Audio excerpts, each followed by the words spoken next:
Yang keenam, hendaklah suami yang memuji istrinya, istri yang memuji suaminya. Siapa di sini yang percaya bahwa Allah itu maha baik? Coba katakan ya. Wah, luar biasa. Kalau Allah maha baik, siapa yang percaya Allah selalu memberikan yang terbaik bagi kita? Ya, luar biasa. Kalau saudara percaya itu, artinya pasangan itu yang terbaik.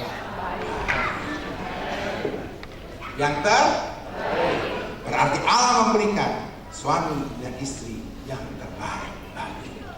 Sekarang suami katakan kepada istri, engkau yang terbaik.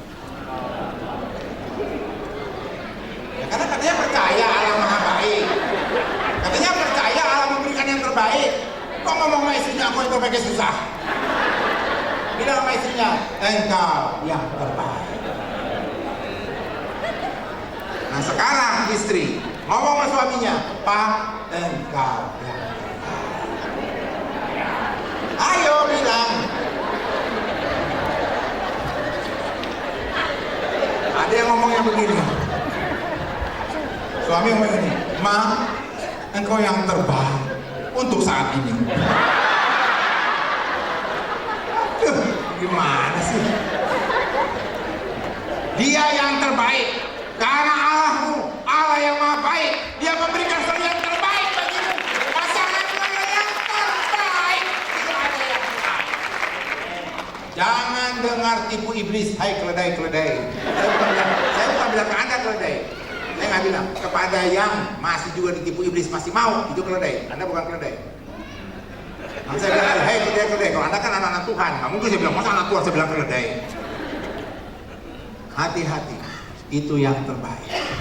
Sebab itu Tuhan katakan dalam kitab Kidung, hai para suami, pujilah istrimu melebihi wanita lain.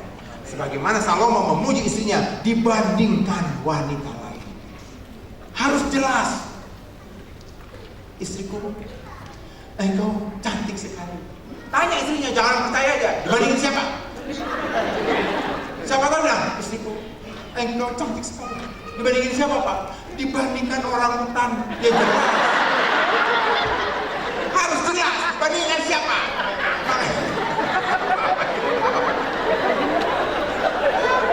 Makanya di kitab Kidung selalu Salomo itu memuji istrinya dibandingkan perempuan lain. Harus jelas. Istriku yang cantik. Oh memang cantik. Dibandingin siapa, Pak? Dibandingkan Sujono. Loh, Sujono itu apa? Sebaliknya, para istri juga kau memuji suamimu melebihi pria lain. Sebagaimana istri Salomo juga memuji Salomo. Dalam kitab Kidung juga bagaimana memuji suaminya melebihi laki-laki lain. Dan saat memuji, katakan kelebihannya yang dipuji. Bukan kekurangannya, tapi kelebihannya. Kelebihan yang benar ya. Jangan gini, Ma, aku yang memuji engkau. Apa, Pak? Tubuhmu kelebihan besar. Bukan itu, cuma nyindir namanya. Maksudnya kelebihan yang baik. Misalnya senyum, kan? Berat badanmu, Ma, kelebihan. Dia puji suaminya kelebihannya juga. Engkau rajin, Pak. Bukan, Pak, perutmu kelebihan. Bukan itu negatif, itu menghina namanya. Saya kasih waktu 30 detik. Para suami dan istri, renungkan. Kalau engkau percaya suamimu adalah yang terbaik, istrimu yang terbaik dari Tuhan, renungkan 30 detik saja. Berhubung waktu sangat mepet. Pikirkan kelebihan suami atau istrimu. Silahkan mulai dari sekarang. Nggak usah disebut, dalam hati saja. Coba renungkan. Kita ingin tes. Kita ini selama ini ditipu iblis atau tidak? Ya, kita akan coba nih. Ini tes nih, ujian. Ya. Coba 30 detik mulai dari sekarang. Silakan renungkan. Sambil saya minum.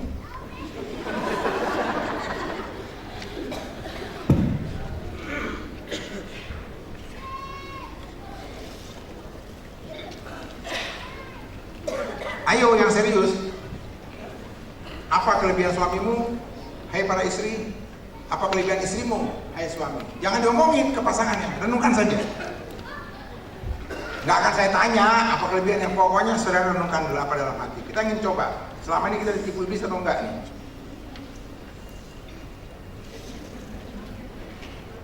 Ya, 10 detik lagi.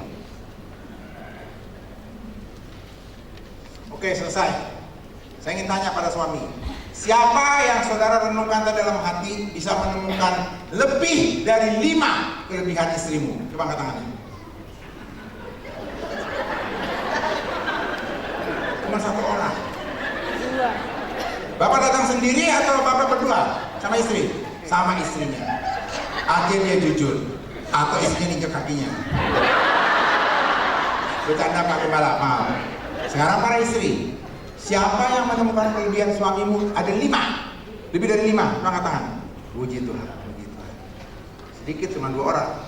Sekarang para suami, siapa yang menemukan kelebihan istrimu 4? Istri yang menemukan kelebihan suamimu 4. 3. Siapa yang menemukan kelebihan 3? 2. 1. Ya nggak ada sama sekali kelebihan.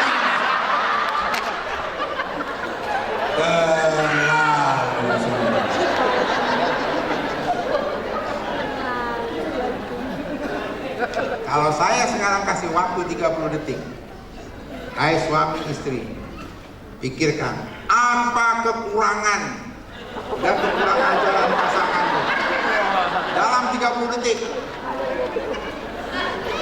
Langsung ya, masa 30 detik Pak? 5 detik loh, mau dapat 10. Tidurnya ngorok, nggak pernah cuci kaki, mandi sekali sehari, banyak. Pertanyaannya, Allah memberikan pasangan yang terbaik. Kenapa kita kok sulit mengetahui apa kelebihan dan kebaikan? Tapi keburukannya cepat sekali. Kenapa? Karena selama ini sejak engkau dipersatukan, iblis sudah tidak mau engkau bersatu. Maka dicekokinya kita semua dengan segala macam kekurangan dari pasangan bertahun-tahun lamanya untuk menyatakan kepada kita itu bukan pasangan yang terbaik, salah pilih. Mana mungkin Tuhan salah pilih? Sehingga kita mulai dari hari ke hari, minggu ke minggu, bulan ke bulan, tahun ke Tuhan, menumpuk semua karena kita lebih mendengar tipu iblis. Memang istri aku kurang, suami saya kurang. Tidak pernah engkau belajar untuk mengetahui apa sih yang terbaik dari Tuhan kau berikan. Saya ingin tanya sama saudara ya, ini banyak orang percaya kayak begini nih kelakuannya. Saya kasih contoh Pak Joni Kencem nih. Saya bilang begini, Pak Joni Kencem, terima kasih atas segala kebaikan Bapak kepada saya. Itu ucapan terima kasih pertama. Sekarang ada ucapan terima kasih. Pak Joni Kencem, saya berterima kasih kepada Bapak karena dikala saya lapar Bapak kasih makan, dikala dompet saya nggak ada uang Bapak isi, dikala saya sakit Bapak antarkan saya ke rumah sakit.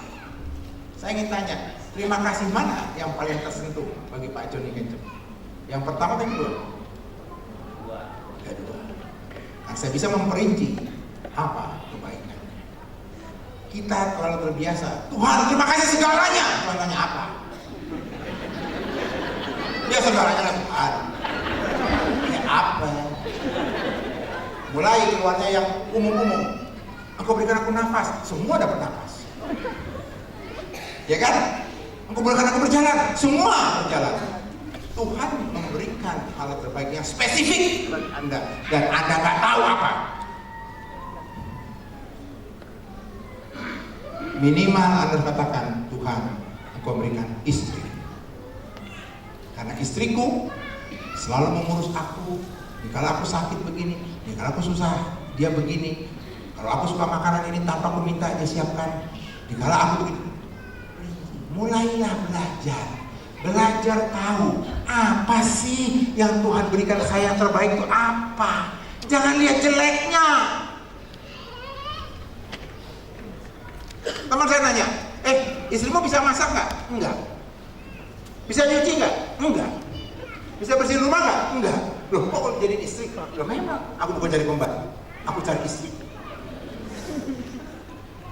Tapi istriku tahu memilih makanan yang paling cocok untuk aku. Aku di rumah bersih.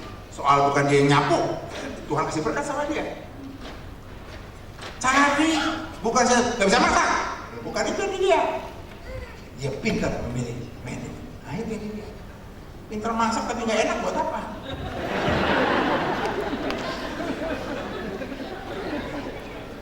Cari kelebihannya. Anda harus dan saya harus belajar mulai. Apa sih kebaikan Tuhan itu kasihnya? Katanya istri terbaik, suami terbaik. Apanya yang terbaik? Mulai belajar. Jangan biarkan iblis bolak-balik menipu kita. Jeleknya, ini. Jangan mau. Keledai saya tidak mau ketipu 2 kali. Paham? Paham tidak?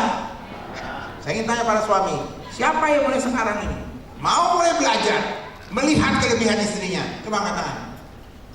Kalau saudara kasih komitmen itu, Tuhan akan tolong saudara. Segera pulang dari itu tahu, aduh ternyata istriku. Para istri, siapa yang mau berkomitmen melihat kelebihan suamimu? Angkat tangannya. Lihat, itu dia punya kelebihan. Dia yang terbaik. Jangan bertipu oleh iblis. Tapi suami saya pemarah. Bukan itu sifat aslinya. Itu karena iblis saja masuk. Coba kalau Roh Kudus masuk, lain.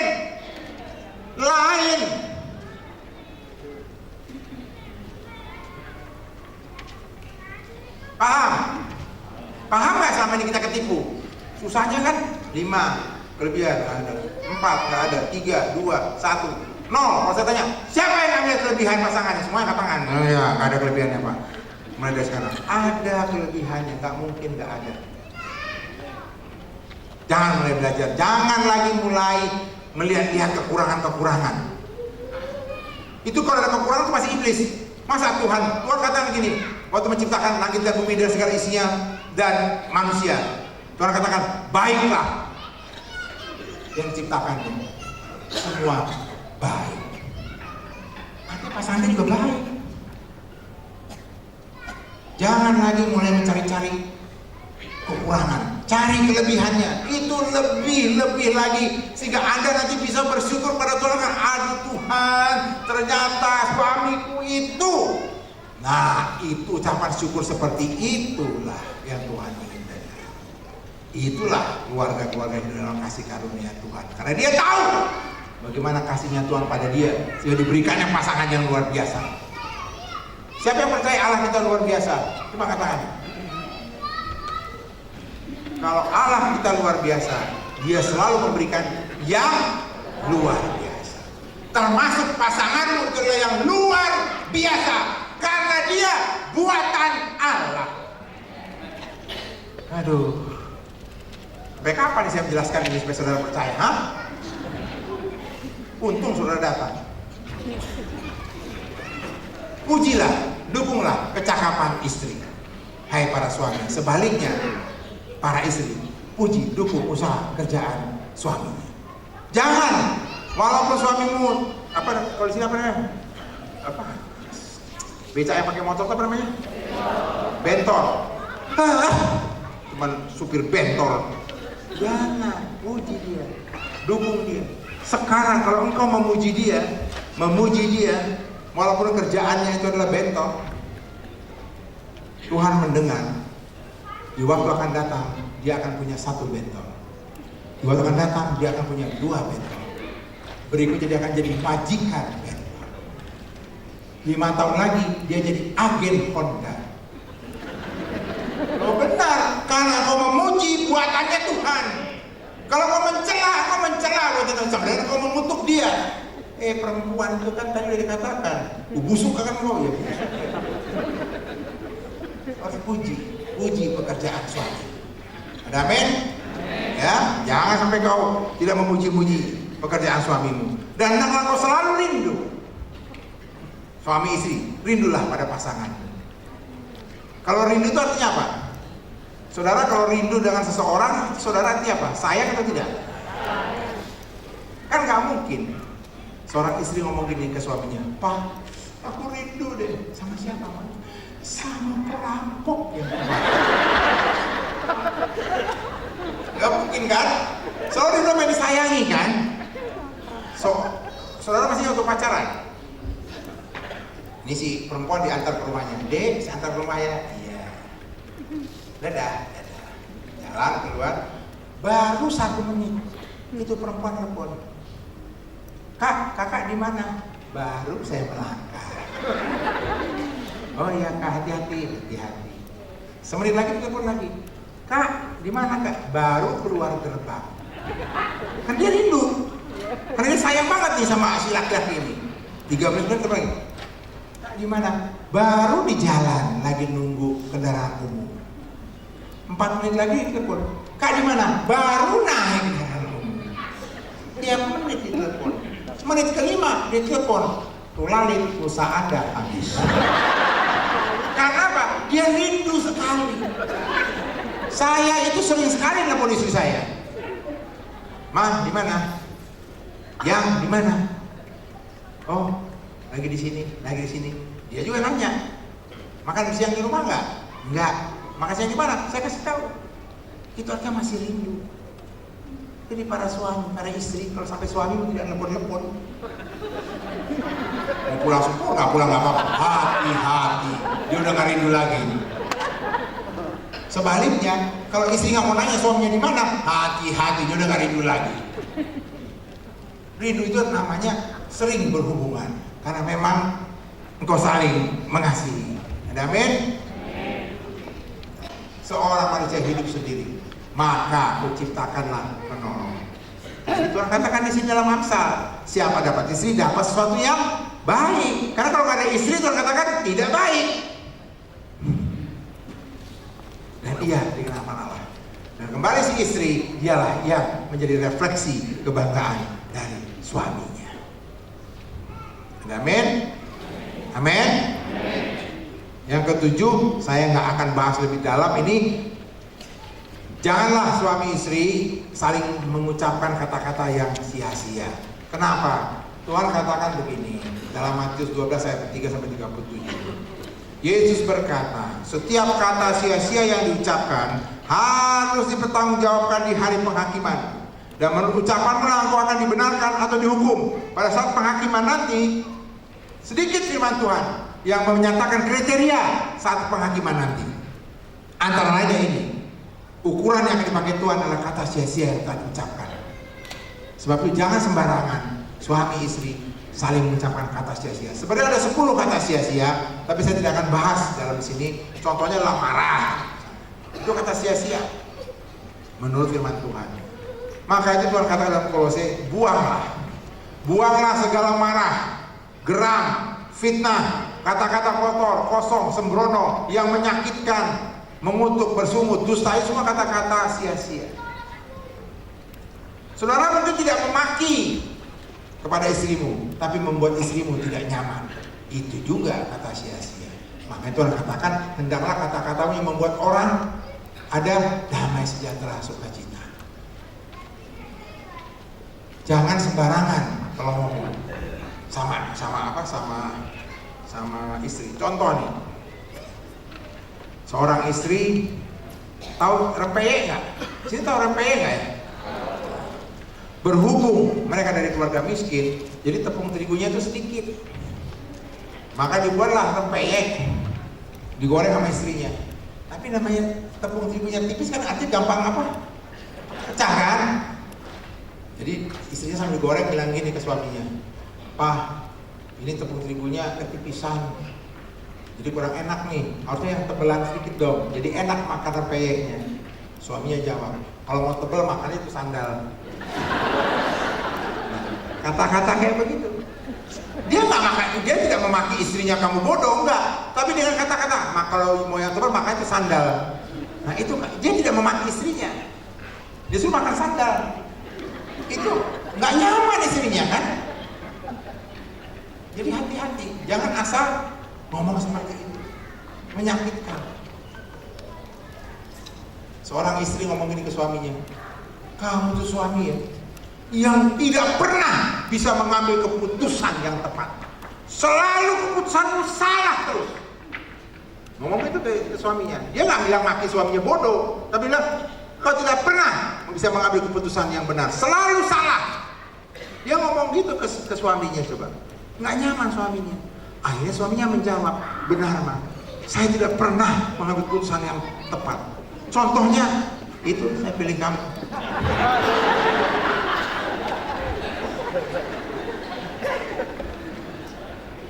Tapi sebaliknya kenakanlah belas kasihan, kemurahan dan seterusnya, saudara bisa bangun. Kata-kata yang membangun agar pendengar boleh kasih karunia. Yang membuat orang cemas itu pun juga menakut-nakuti. Itu yang membuat orang khawatir, itu juga kata-kata sia-sia. Harusnya yang membangun sehingga orang itu mendapat beroleh kasih karunia, menyenangkan, berkat. Contoh, Pak, anak kita belum pulang Pak, udah jam 12 malam. Kalau anak kita perempuan, gimana Pak belum pulang? Harus si bapaknya itu menjawab dengan kata-kata yang membuat istrinya itu penuh dengan damai sejahtera kasih karunia. Bukan jam ini, belum pulang, waduh bahaya Pak, jangan tengah jalan dirangkap lagi, kita dibunuh lagi. Itu kata sia-sia yang buat istrinya malah pingsan dengarnya. Harusnya dikuatkan, tenang, ada Tuhan, mari kita berdoa. Kata-kata yang menjadikan kau dikasih karunia, jangan keluarkan kata sia-sia sembarangan, apalagi maki-maki yang begitu aja nggak boleh. Karena apa? Hidup dan mati dikuasai oleh lidah. Siapa suka mengemakannya, dia akan memakan buahnya. Hati-hati, lidahmu itu berkuasa. Lidahmu itu berkuasa. Yang ke-8 sebelum break, suami yang penyabar, istrinya yang lemah lembut. Kenapa? Kata dia katakan suami itu digambarkan seperti Yesus, istri itu seperti jemaat. Kenapa dibutuhkan laki-laki yang penyabar? Sebab Tuhan katakan di dalam 2 Petrus, tapi ia sabar terhadap kamu, karena ia menghendaki supaya jangan ada yang binasa. Kita sebagai suami pun harus bertindak seperti Kristus.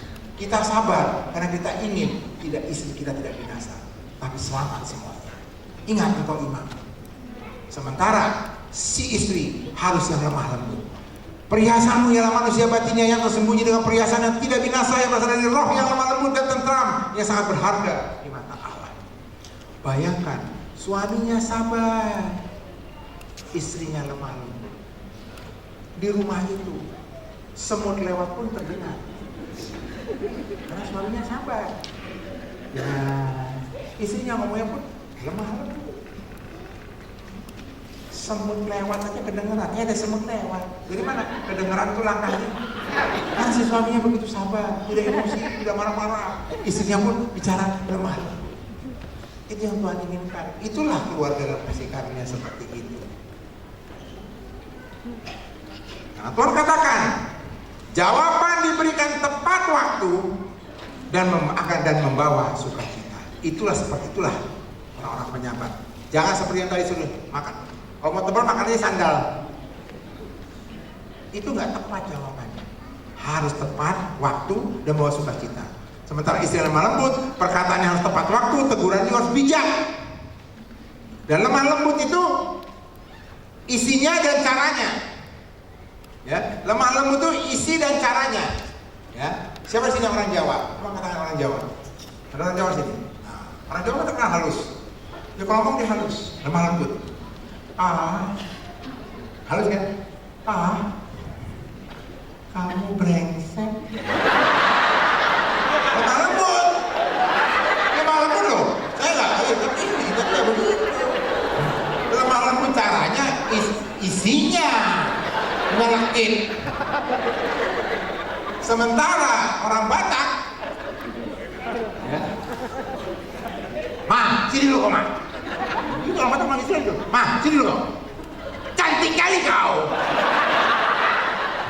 Isinya lembut, cantik, Tapi caranya, waduh, lu marahin saya atau apa nih? Cantik kali kau, bagus kali kau, bagus kau. Jadi kalau main lemah lembut itu, isinya dan caranya harus lemah lembut. Jadi kombinasi. Pak, kamu baik deh. Nah, itu baru namanya lemah lembut. Makanya saya orang Batak menikah dengan orang Jawa supaya kombinasinya jadi.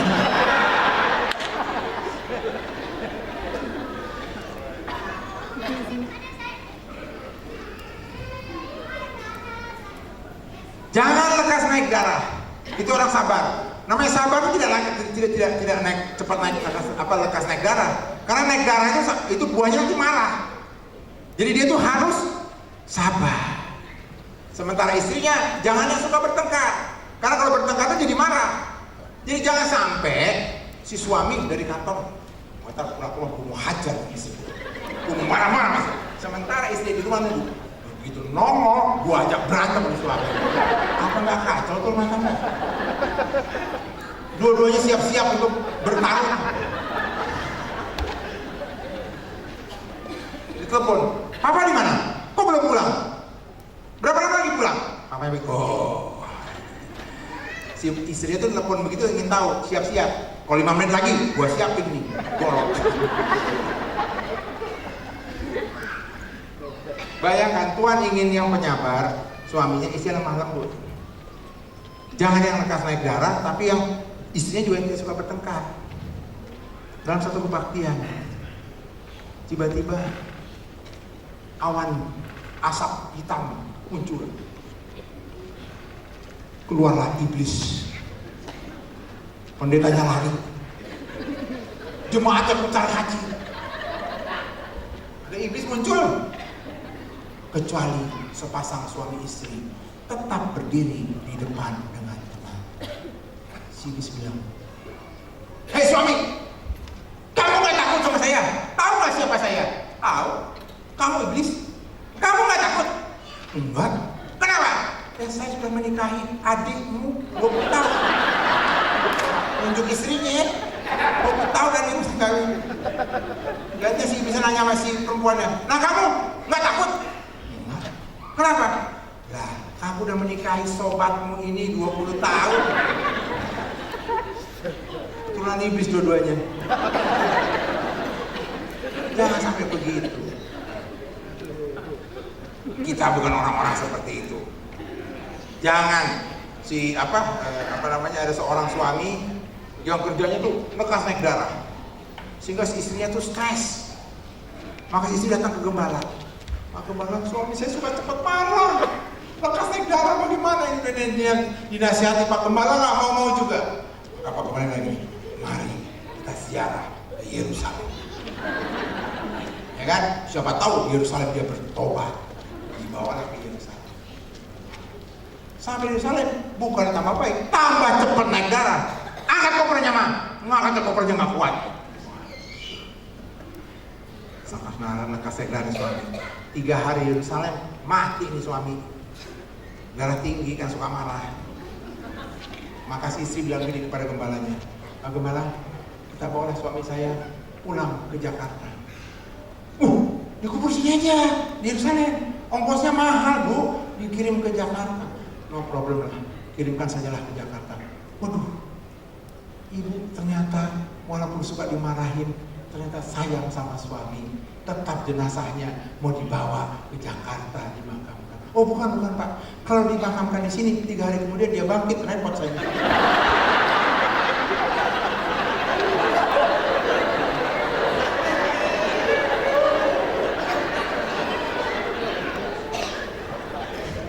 Itu suami. Sementara ada suami yang takut sama istrinya. Jadi siapa suami yang takut istri? Suami yang takut istri berdiri di sebelah kanan. Yang berani sama istri berdiri di sebelah kiri. Saya tetap di tengah. Tahu kenapa? Kenapa Pak di tengah? Nanti saya tanya istri saya dulu, ke kanan atau ke kiri saya? Anaknya nanya, Pak, kenapa sih Papa? Kok takut banget sama mama? Nggak pernah mama ditegur. Papa nggak berani menegur mama. Kenapa sih?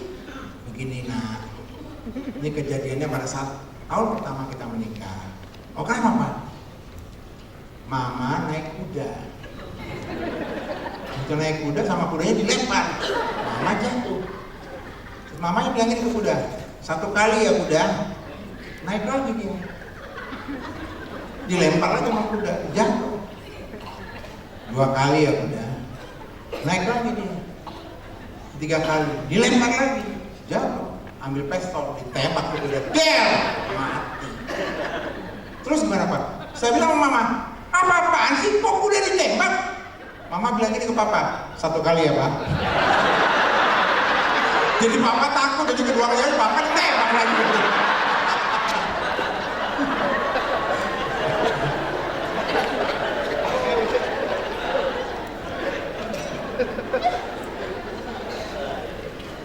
Lihat firman Tuhan itu perempuan-perempuan yang suka bertengkar. Tuhan katakan apa? Lebih baik tinggal pada sudut soto itu atap, sudut soto rumah, daripada diam serumah dengan perempuan yang suka bertengkar.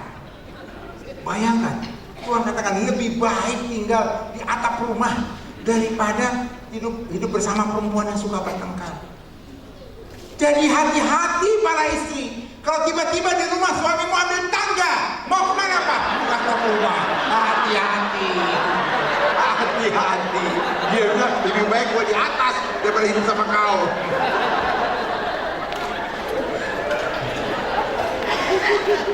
Dalam Amsal 21 ayat 19, ya, dikatakan lebih baik tinggal di padang gurun daripada tinggal dengan perempuan yang suka bertengkar dan memarah. Hati-hati para istri. Kalau tiba-tiba suamimu bawa koper, mau apa? Ke padang gurun. Biar dia panas-panas deh, nggak ada air nggak apa-apa. Tapi lebih baik padang gurun daripada tinggal sama kau. Jadi mulai sekarang tangga hilangkan, koper simpen. Jadi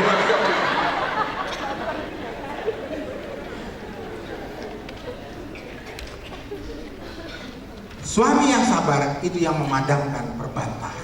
Dia yang mengambil inisiatif. Begitu sudah mulai ada diskusi-diskusi yang ada emosinya, bukan istri yang marah, suami yang stop perbantahan. Saya sama istri saya, kalau istri saya mulai naik berbantahan, langsung saya, ya mama yang benar. Walaupun saya tahu dia yang salah. Maafin ya, ini ada istri saya, ini beneran. Maafin ayah ya. Besok saudara apa terjadi? Pagi-pagi dia peluk saya. Maafin ya, aku yang salah. Nah, itu saudara. Jangan biarkan iblis. Suami itu yang ambil inisiatif untuk stop perbantahan. Sebaliknya, istri yang mengambil inisiatif untuk stop apa? Kegeraman suami. Jadi kalau suami pulang kantor sudah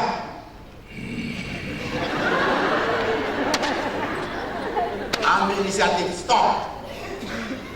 Bagaimana caranya? Kalau geram, saudara kalau ke rumah orang ada anjing ini. Apa yang lakukan saudara lakukan sama anjing itu? Bilang suami sama dengan anjing ya. Saya bilang saya kalau saudara ke rumah orang ada anjing ini. Apa yang dilakukan? Ya? Hey doggy, dilus-lus kan? Kasih makanan, makan, sama. Suami pulang, hey apa, mau mama. Kalau anjing gitu kan?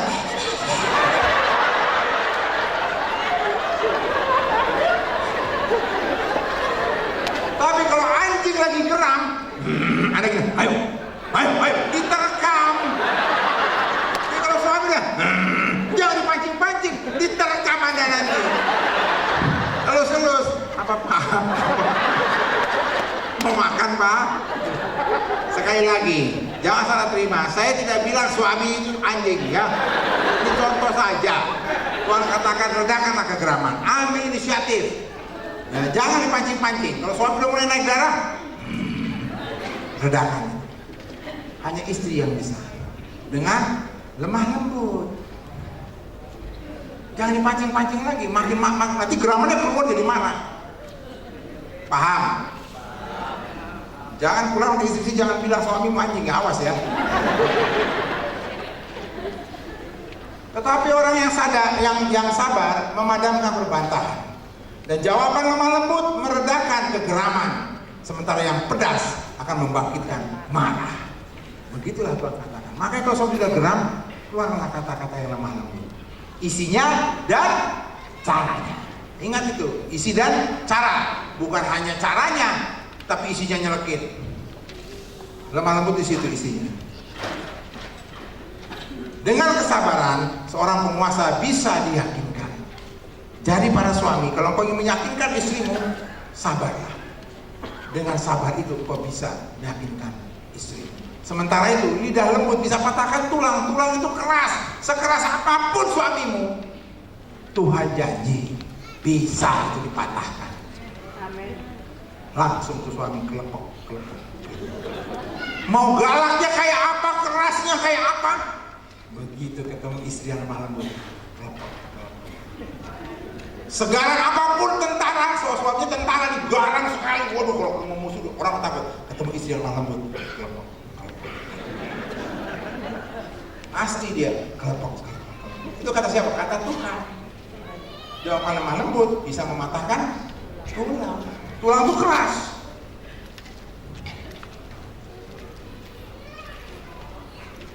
Yang ke-9, pengampunan. Hendaklah suami dan istri yang bisa mengampuni. Kita memang sebagai pasangan seringkali disakiti oleh pasangan kita. Macam-macam, kepahitan demi kepahitan, alami kekerasan jiwa dan segala macam, sering sekali. Suami menyakiti istri, istri menyakiti suami dalam bentuk merendahkan suaminya atau menganggap remeh. Suami demikian juga kepada istri, sering sekali kita melakukan hal seperti itu. Dan Tuhan tahu itu terjadi karena ada iblis di dalamnya. Sebab itu Tuhan katakan, ampunilah kami akan kesalahan kami, seperti kami juga mengampuni orang yang bersalah kepada kami.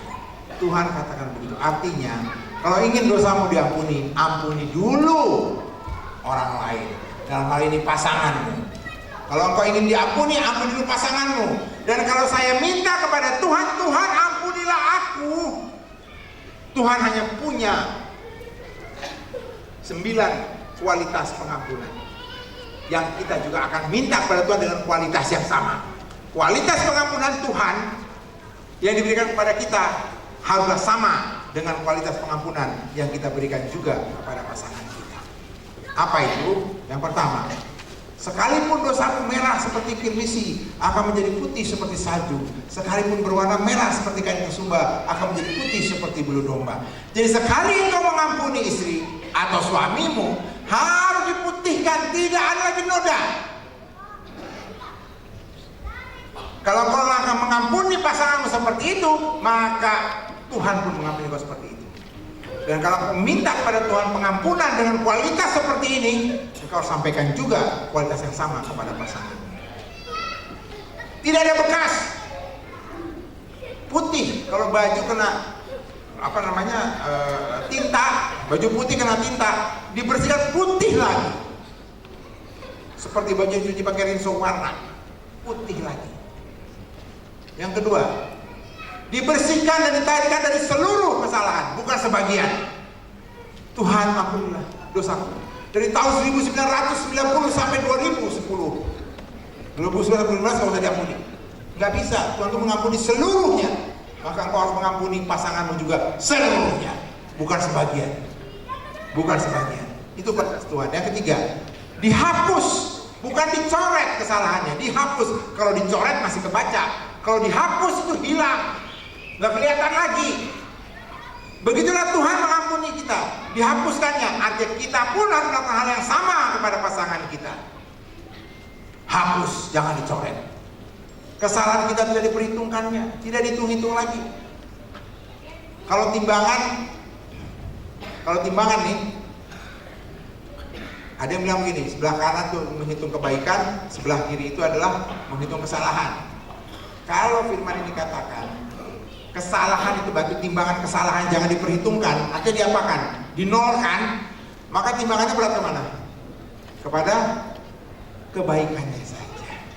Itu sebabnya Tuhan katakan dalam firman-Nya, Daud katakan, Tuhan, jangan kau ingat-ingat lagi kesalahanku, tapi ingatlah. Ini kembali, jangan kau perhitungkan kesalahan pasanganmu, jangan. Jangan kau menuntut karena kesalahannya. Jangan dituntut. Dituntut itu apa? Sudah masuk ke pengadilan. Ya, kalau masih tersangka belum dituntut. Kalau tersangka masih di KPK, belum ke pengadilan. Kalau sudah di pengadilan dan sudah dituntut. Nah, kita minta jangan tuntut Tuhan. Nah, supaya jangan dituntut, kasusnya diapakan? Kalau istilah kejaksaan di SP3, surat penghentian penyidikan perkara. Di stop perkaranya. Itu yang kita minta sama Tuhan. Tuhan, stoplah. Stop menuntut perkara aku. Jangan ingat-ingat kesalahan kita. Tuhan juga tidak akan mengingat kesalahan kita. Sebab itu kau juga jangan mengingat kesalahan. Jauhkan daripada kita pelanggaran kita. Dibuang jauh-jauh sama Tuhan pelanggaran kita.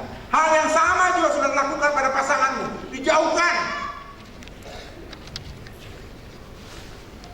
Saya sering tanya istri saya, kamu, sorry ya kak, saya pernah buat salah ini nih. Yang mana ya? Aku aja nggak tahu, udah lupa. Ada saya udah berhasil melupakan. Sudah tidak ingatnya lagi, jauhkan, jauh. Menyambung tadi yang pengampunan, Tuhan sudah kasih tahu kepada kita bagaimana kualitas mengampuni. Tetapi juga saat yang bersama Tuhan ingin memberitahu pada kita bagaimana sih kita cara mengampuni, khususnya mengampuni pasangan kita. Bagaimana melupakan, itu paling penting. Tuhan suruh kita mengampuni dengan kualitas seperti apa, tapi Tuhan juga kasih tahu kepada kita bagaimana caranya kita mengampuni dan bagaimana caranya kita melupakan segala kesalahan pasangan kita. Pertama, Tuhan katakan, serahkanlah semua proses sakit hatimu itu hanya kepada Allah. Karena apa? Karena kita itu anaknya. Saya kasih contoh sama saudara. Kalau saudara dibentak oleh tetangga, dengan tetangga membentak anakmu, mana yang lebih sakit? Tetangga maki saudara, mana lebih sakit dibandingkan tetangga memaki anakmu? Memaki anaknya. Kalau manusia dunia saja bisa merasakan seperti itu, bagaimana bapakmu? Kita itu anaknya. Jadi kalau sampai kau menyakiti pasanganmu, bapakmu di sorga lebih sakit lagi perasaannya. Sebab itu serahkan semua proses sakit hati itu kepada Allah. Engkau itu adalah biji matanya yang tidak Tuhan izinkan disentuh. Nggak percaya? Coba saudara yang pakai kacamata buka kacamatanya. Yang pakai kacamata coba buka kacamatanya. Buka yang pakai kacamata buka kacamatanya. Kita mau uji nih. Karena kita biji mata Tuhan kan? Telunjuk Anda pegang biji matanya. Biji matanya bukan kelopak mata ya. Biji matanya pegang. Bisa? Bukan dicolok, nggak usah dicolok, dipegang saja. Biji matanya itu. Bisa? Bisa? Bisa? Engkau itu biji matanya itu. Tidak diizinkan siapapun, termasuk pasanganmu, menyentuh biji matanya. Jadi kalau engkau merasa sakit, Tuhan belum tersentuh biji matanya, belum tersentuh. Tapi Tuhan, dia sudah kawin lagi punya istri Tuhan, kau masih bisa menjerit seperti itu, belum kena biji matanya. Karena udah kena biji matanya, Anda kelilipan, udah gak bisa ngeliat lagi, udah begini nih. Orang kalau kesentuh biji matanya, gini nih matanya, gak bisa begini, kesentuh matanya malah melotot, gak bisa. Jadi saudara kalau disakiti, para istri, para suami, disakiti sedemikian rupa, ingat, engkau biji matanya tidak akan dibiarkannya engkau disentuh. Kalau engkau masih bisa utuh seperti sekarang, ya memang belum kena, dan Tuhan tidak akan izinkan sampai kena. Jadi jangan bilang sama Tuhan, Tuhan, aku tidak kuat lagi. saudara, ketipu lagi sama iblis. Bilang, memang perbuatan suamiku sungguh menyakiti aku. Aku dipukuli. Ini ada kisah tentara ya, yang kasih contoh dia. Tentara yang di mana dia? Di Ambon ya maksudnya. Ini tentara. Bukan saya bilang semua tentara begitu ya, ini contoh. Nanti. Karena tentara, di ini ya, di Nusa Tenggara ya. Orang Nusa Tenggara. Jadi ini tentara suka sekali memukul istrinya. Apapun salah. Mungkin karena dia tentara di medan perang, jadi sikapnya jadi keras. Jadi istrinya itu sampai stres berat. Tapi dia berdoa terus. Tuhan, aku dipukuli suamiku. Bukan matikan suamiku, bukan. Beri kekuatan kepadaku untuk menahan pukulan suamiku. Itu doanya loh. Loh, ini kesaksian orang beneran ini bukan bercanda, ini kesaksian orang. Tuhan, tolong beri kekuatan padaku menahan pukulan suamiku. Dan setiap kali dia dipukul sama suaminya, dia tidak menjerit, tapi dia menyanyi memuji Tuhan. Dipukul, dia memuji Tuhan. Lagu puji-pujian. Satu ketika suaminya ke Papua, tugas, ketangkep sama OPM. Saudara tahu, kalau TNI ketangkap OPM selesai itu udah habis. Tinggal jadi mayat itu udah. Tapi kali itu dia ketangkap sama OPM, mau dibunuh, jadi tawanan, tinggal mau dibunuh saja. Di dalam tawanan itu dia teringat lagu puji-pujian yang dinyanyikan oleh istrinya. Maka mulailah dia menyanyi puji-pujian itu. Saat dia lagu puji-pujian yang dinyanyikan istrinya saat dia memukulnya, si OPM rupanya orang Kristen. Kamu Kristen ya? Katanya. Iya. Coba nyanyikan lagi puji-pujian itu. Dia nyanyikan puji itu, ikut si OPM ini. Singkat cerita, itu orang dilepaskan. Kembali, ketemu dengan TNI lagi di Papua sana, dipulangkanlah dia ke Jawa. Si istri, suaminya handphone. Aku mau pulang sama suaminya. Istrinya stres. Wah, hajarlah gitu. Udah bagus ini Papua. Berapa tahun di sana? Setahun kalau masalah di sana. Sekarang pulang lagi. Nggak dibunuh pula lagi sama OPM. Jadi waktu di bandara, di Halim Perdana Kusuma, istrinya stres luar biasa. Dia takut. Nanti pesawat Hercules mendarat. Mulai dipukul lagi. Maka dia berdoa, Tuhan, berilah lagi aku kekuatan untuk dapat menanggung siksaan dan pukulan suamiku. Lalu apa yang terjadi? Begitu mendarat suaminya keluar, dia lihat di peron sana ada istrinya. Dia berlari nih suami, ransangnya ditaruh, dia berlari. Si istri malah ketakutan. Ya ampun, dari jauh mau dihajar, pakai lari-lari segala lagi. Mending larinya slow motion, larinya cepat sekali. Dan dia melambaikan tangan si suami. Waduh, udah siap-siap. Begitu sampai dia peluk istrinya, dia berlutut depan istrinya, dia menangis. Istrinya, ampuni aku, ampuni aku. Istrinya cuma bilang gini, aku sudah mengampuni aku dari lama, aku sudah mengampuni engkau. Nangis dia, berubah suaminya. Tangan yang memukul sekarang membelai.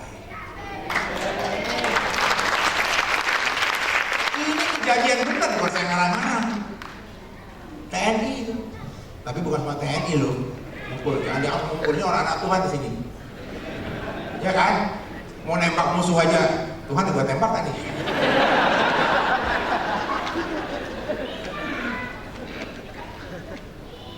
Tuhan tahu istrinya itu adalah anaknya, biji matanya.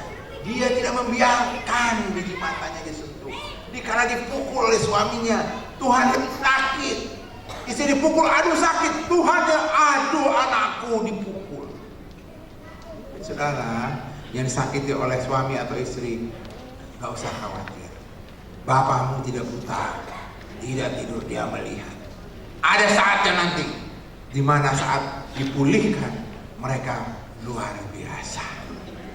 Ya, saudara, pusing kepala, flu, minum obat Panadol, sembuh. Apa yang saudara lakukan? Haleluya, puji Tuhan, berairan air mata. Aduh Tuhan, aku sembuh dari pilek. Aduh, haleluya Tuhan. Tapi kalau saudara sakit kanker, seminggu lagi harus mati, dan ternyata sampai sekarang 5 tahun masih hidup, baru saudara bersyukur, Tuhan kau luar biasa. Artinya dari 2 contoh itu, kalau Tuhan izinkan sakit hati yang berat terjadi dalam hidupmu, saat Tuhan pulihkan, itu indah sekali. Kayak orang sakit kanker sembuh, bukan kayak orang sakit flu sembuh. Karena saya yakin saudara sakit flu gak pernah, saudara pilek-pilek gak pernah, haleluya Tuhan aku sembuh, gak pernah. Doanya pun gak pernah, Tuhan dengan bercurah air mata, Tuhan tolong aku. Sakit apa nak? Flu. Gak ada kan ngomongnya begitu.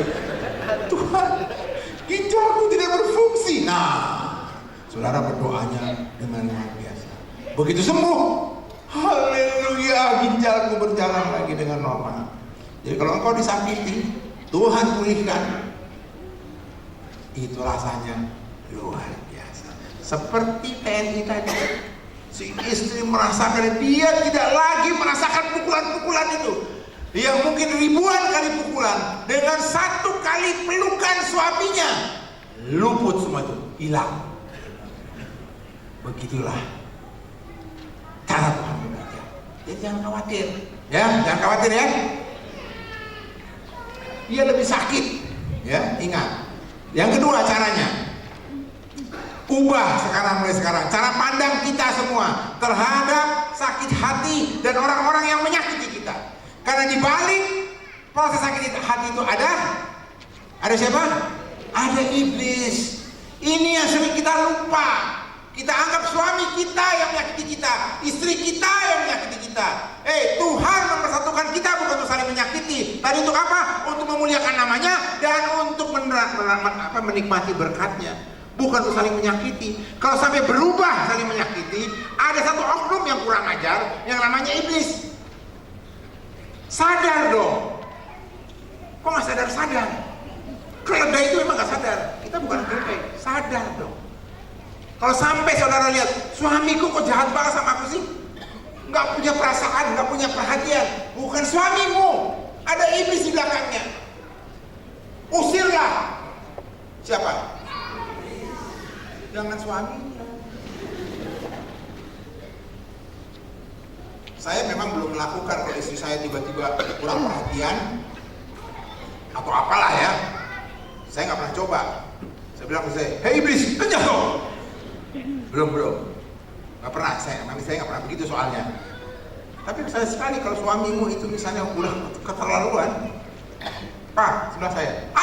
Sebelah saya. Nggak mau juga, hei iblis, kenyang kau dalam nama Yesus. Bagi iblisnya suaminya, kenapa sih Pak? Nggak percaya, coba nanti. Benar, saya nggak main-main. Kalau roh Allah ada di situ, dia tidak akan melakukan seperti itu. Nggak akan. Tapi kalau ada iblis di situ, maka dia akan menyakiti kiri kanan. Sebab itu usir iblisnya, jangan suamimu, jangan istri. Usir iblisnya, pasti ada iblis itu. Pasti. Saya jamin itu. Tuhan menjamin itu. Sebab itu kalau saudara-saudara sudah melihat pasanganmu aneh-aneh, cepat usir iblisnya. Jangan sungkan-sungkan masuk kamar berdoa, Tuhan tolong iblis masuk, usir dia Tuhan. Harus begitu, ya. Jangan usir pasangannya. Ini saya serius ini. Karena sakit hati itu akan membuat kita menderita dan sakit. Kalau saya disakiti istri saya akan menderita. Bukan saya happy-happy. Dia akan merenggut hal yang terbaik. Seorang istri yang jago masak ini disakiti suaminya. Yang suaminya itu darah tinggi, begitu dia buat makanan, dia kasih garam banyak-banyak. Jadi asinnya nggak keluar. Tadinya jago masak, tiba-tiba jadi bodoh sekali masaknya. Karena dia lagi penuh dengan amarah, sakit hati.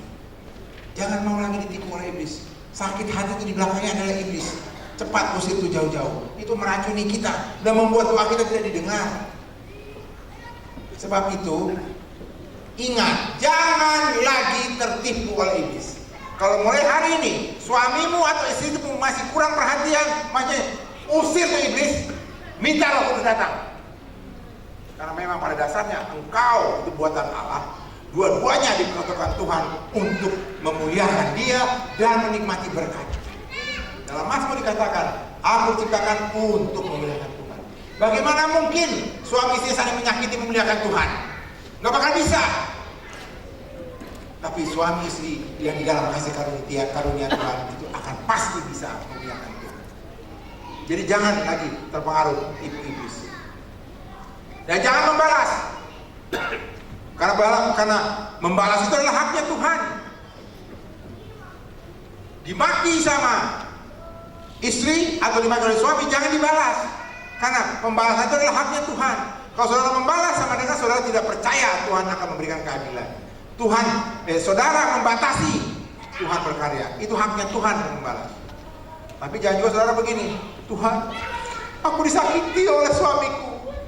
Tapi berhubung firman-Mu katakan jangan membalas, karena membalas adalah hakmu Tuhan, maka aku tidak membalas. Tapi aku mohon kepadamu Tuhan, kutuk dia jadi kodok. Ya, sama aja kalau itu. Dan saudara tahu, Tuhan membalas itu bukan artinya dia dibuat menderita. Ada satu proses sehingga dia berbalik. Seperti ada kejadian di Jawa Tengah. Seorang hamba Tuhan bertanya gini kepada saya, kepala sidang, Pak, saya punya jemaat, itu suaminya suka mukul Pak, KDRT, kekerasan rumah tangga.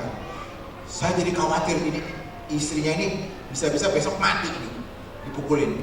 Terus menurut Pak Jo gimana? Saya mau ambil istrinya biar tidur di rumah saya, kita pisahkan dulu. Terus ya istrinya berdoa supaya nggak mukul-mukul, Tuhan biarlah suamiku stroke. Kalau stroke kan nggak bisa mukul kan? Kan gini, kalau stroke kan begini. Loh, kok doanya ya stroke? Kalau suaminya stroke, yang repot siapa? Istrinya lagi, salah doanya, ketipu sama iblis dia. Harusnya dia berdoa, Tuhan, ubahkanlah tangan yang memukul menjadi membelai.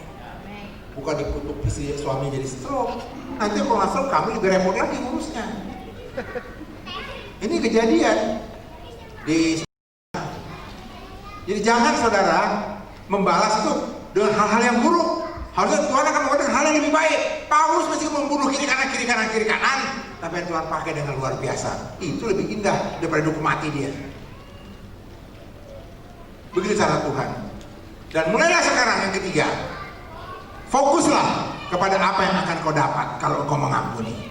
Tuhan katakan, tetapi jika kamu tidak mengampuni orang, Bapamu juga tidak akan mengampuni.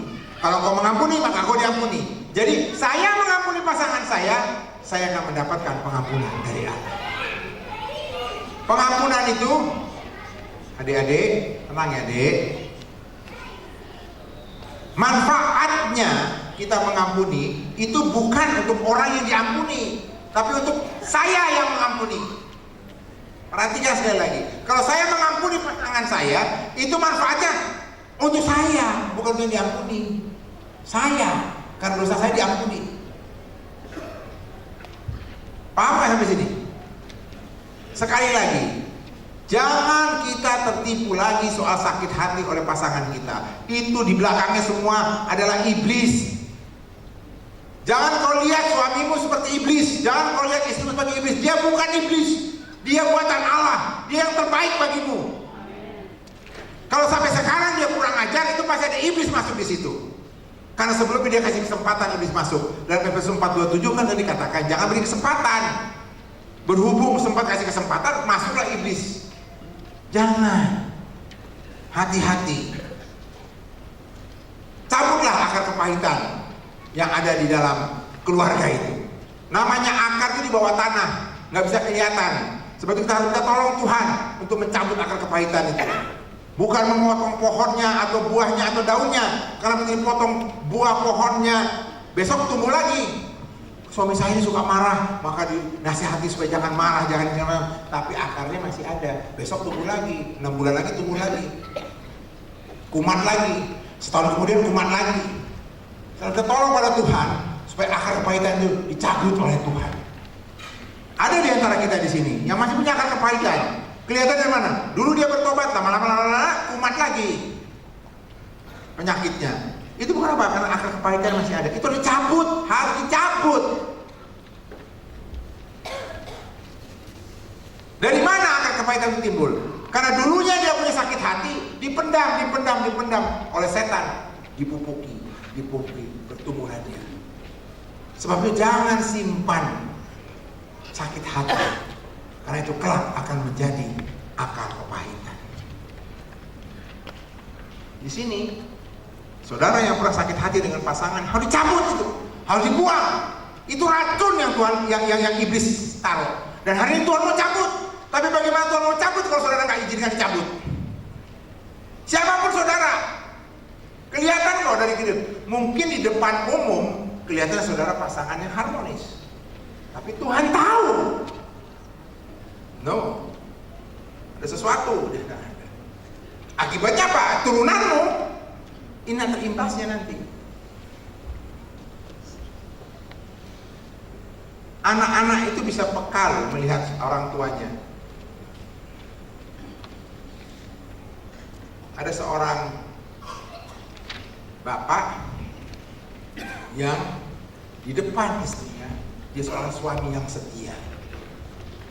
Hanya dialah, istrinya lah wanita tercantik dunia, yang lain kuntilanak kayak saya bilang tadi. Tapi ternyata di belakang istrinya, dia suka main perempuan. Suatu ketika anaknya yang perempuan ngomong begini, karena anak perempuan yang melihat bapaknya itu, aduh sayang banget sama istrinya, sama mamanya. Maka anaknya perempuan bilang, Pak, kalau aku berdoa kepada Tuhan, apa doa menang? Berikanlah aku suami seperti Papa. Papa bilang, janganlah, jangan. Soalnya papanya tahu dia juga di belakang sama yang perempuan. Suami itu harus setia. Dia nggak setia. Di mata istrinya dia setia, di belakang nggak setia. Ada seorang suami, dia bilang, Ma, saya mau urusan bisnis ke Beijing dari Kuala Lumpur. Naik pesawat MH370 yang hilang di Pasifik. Oh gitu Pak, iya, mau urusan bisnis. Padahal dia pergi sama sekretarisnya ke Bali. Pesawatnya jatuh. Sekarang dia pusing dia, gimana cara dia pulang ke rumah? Karena pesawat itu tidak ditemukan. Gimana gue pulang? Saya bilang saya udah naik pesawat itu ya, tapi gak ketemu pesawatnya. Kalau saya pulang, nah aku bohong dong. Nangkep gak maksudnya? Dia bilang dia pergi naik pesawat itu ke luar negeri untuk bisnis. Ternyata dia selingkuh sama sekretarisnya ke Bali. Pesawatnya kan jatuh, masuk koran kan, hilang di lautan Hindia sana. Gak ketemu sampai sekarang. Dia di Bali, mau balik ke rumah, gimana caranya? Pemerintahnya hilang pesawatnya. Makanya hati-hati, jangan aneh-aneh. Anaknya dia, Papa tuh setia, ternyata gak setia, suka begitu. Ada lagi seorang bapak, iklan Garuda, beli tiket 1 dapat 2 gratis ke Bali dengan pasangan. Maka dalam waktu setengah jam promosi itu habis tiket Garuda. Banyak suami-suami yang beli tiket itu. Seminggu kemudian Garuda menelepon rumah masing-masing, mau menanya feedbacknya, pengalaman. Ibu, bagaimana pengalaman kemarin ke Bali? Ke Bali? Ada apa di Bali? Hanya ada orang nih, masih suami pergi sama perempuan lain lagi. Jangan sampai nanti anak kita meminta kepada Tuhan seperti kita, padahal kita tahu kita tidak benar. Ya. Jadi saudara-saudaraku, kalau saudara punya satu akar kepahitan seperti itu, buang hari ini, suruh Tuhan cabut. Kasihan anakmu nanti kalau Tuhan kabulkan doanya kan repot. Untung tuh anak ngomong ke bapaknya. Kalau dia nggak ngomong gimana? Hati-hati. Sebab itu hari ini akar itu harus dicabut. Ingat Pak, Allah mengampuni kita saat kita tidak layak diampuni.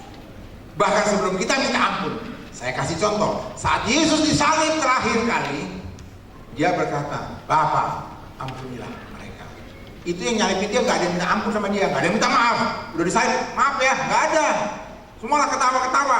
Tapi dia katakan, Bapa, ampunilah mereka. Dikala kita tidak layak mendapat pengampunan, di situ Bapa mengampuni. Dikala pasangan kita tidak layak mendapat pengampunan kita, di situ kita berikan pengampunan. Dikala dia tidak layak mendapat pengampunan saya, disitulah kita beri pengampunan. Karena kita yang tidak layak sudah terlebih dahulu diampuni oleh Bapa. Paham? Paham?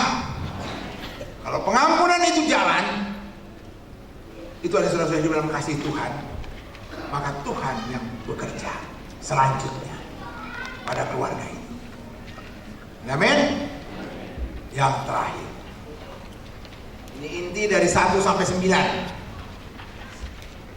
Inti yang 1 dari 9, yaitu suami yang penuh dengan kasih. Perhatikan ini para suami dan istri.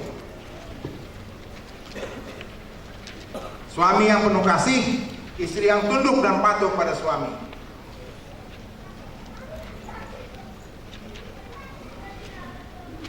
Kita mulai dari suami dulu. Begini firman Tuhan dalam Efesus. Hai suami, kasihilah istrimu sebagaimana Kristus telah mengasihi jemaat. Sampai situ dulu. Para suami, baca yang keras ini sambil melihat istrimu. Para suami, baca ini sambil melihat istrimu. 1, 2, 3.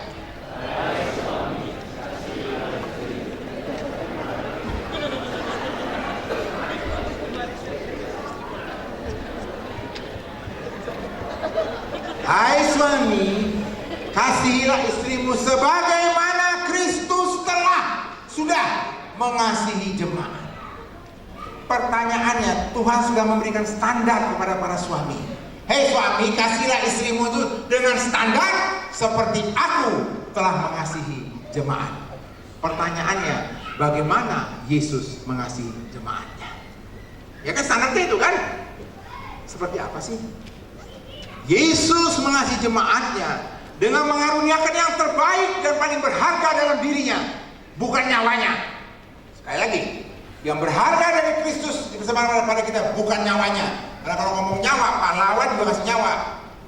Tentara-tentara TNI kita yang mati di Timur-Timur, yang mati di Papua, itu juga memberikan nyawanya demi bangsa ini. Tapi yang paling berharga dari Kristus Yesus itu adalah dia mengaruniakan keilahiannya. Dia itu Allah, tapi datang ke dunia untuk kita. Itu yang paling berharga bagi Yesus. Karena Yesus kalau bukan dia Allah, dia nabi biasa. Udah tahu tuh. Tapi kalau dia Allah sendiri yang turun ke dunia, dialah. Itu yang luar biasa. Itu sebabnya dalam Filipi dikatakan begini, yang walaupun dalam rupa Allah tidak menganggap kesetaraan dengan Allah itu sebagai milik yang harus dipertahankan, melainkan telah kosongkan dirinya sendiri, mengambil rupa sebagai hamba, menjadi manusia. Dia tanggalkan keilahiannya menjadi manusia, bahkan hamba. Itulah kasih Yesus kepada jemaat. Menyerahkan yang paling berharga dalam dirinya, yaitu keilahiannya. Dia lepaskan. Dia tidak menganggap suatu kesetaraan. Dia tidak pertahankan, dia rela menjadi manusia. Itu yang paling luar biasa. Itu kualitas kasih Tuhan. Dan itu juga lah yang Tuhan tuntut. Kai suami, kasihlah istrimu sebagaimana Kristus telah mengasihi jemaat dengan kualitas seperti itu. Sebab itu para suami, engkau kalau mengasihi istrimu harus juga mengaruniakan yang terbaik dan paling berharga dalam diri suami kepada istrinya. Apa itu? Kecuali tips kita kasih nggak boleh dijawab. Saya ingin tanya, baik suami, apa yang paling berharga di dalam hidupmu? Yang terbaik bagi seorang suami apa? Apa? Apa? Apa? Susah ya, takut salah nanti ya. Laki-laki nggak punya harta nggak apa-apa. Tapi satu yang nggak boleh ada. Apa itu? Apa? Harga dirinya, keakuannya. Itu yang paling berharga bagi seorang laki-laki. Nggak punya harta nggak apa-apa, tapi jangan kusing-kusing harga diriku ya. Harga diri itu nomor satu.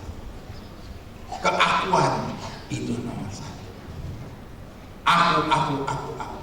Di rumah TV cuma satu, siapa yang megang remote TV? Siapa?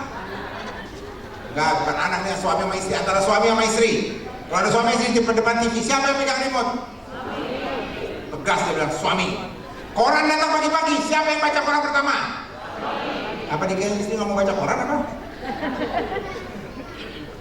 Keakuannya tinggi sekali, harga dirinya tinggi sekali.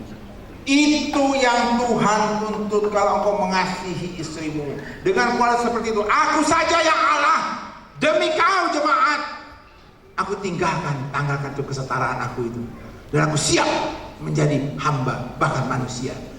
Jadi dengan standar yang sama, suami harus menyerahkan yang paling berharga, yaitu harga dirinya dan keakuannya kepada istrinya. Karena itu kualitas yang Tuhan tuntut. Saya ingin tanya, kalau suami sudah menyerahkan harga diri dan keakuannya kepada istrinya, istriku, inilah keakuan, inilah harga diriku, istriku. Dikasih harga dirinya kepada istrinya, dikasih keakuannya kepada istrinya. Saya ingin tanya, sekarang siapa yang posisinya di atas? Siapa? Oleh suami. Salah di ajaran. Kan kau suruh serahkan. Kalau aku serahkan keakuanku kepadamu istriku, inilah keakuanku. Tidak ada lagi aku untuk mulah istriku. Harga diriku untuk mulah istriku. Aku di bawah. Remote TV, engkaulah istriku. Saudara tahu, dulu saya sama pegang remote TV. Nah, saya muter, channel ini saya suka. Istri saya lagi nonton TV, saya datang, ambil remote, ganti channel. Sampai satu ketika Tuhan izinkan firman ini berngaung-ngaung dalam hati dan pikiran. Serahkan keakuanmu itu kepada istrimu. Begitu cara kamu mengasihi. Maka saya mulai. Saya lagi nonton TV, istri lewat, "Mah, ini remote-nya." Ya, saudara tahu apa yang istri saya? Langsung diganti, cekrek. Saya saudaranya, belum semenit, diganti lagi, cekrek. Saya belum diganti lagi, cekrek. Rupanya dendam selama bertahun-tahun itu dia menutup. Itu kejadian.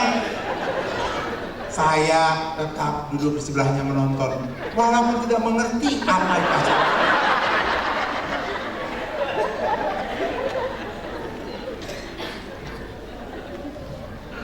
Sampai satu saat dia lagi nonton, saya datang, dia langsung pencet channel yang saya suka.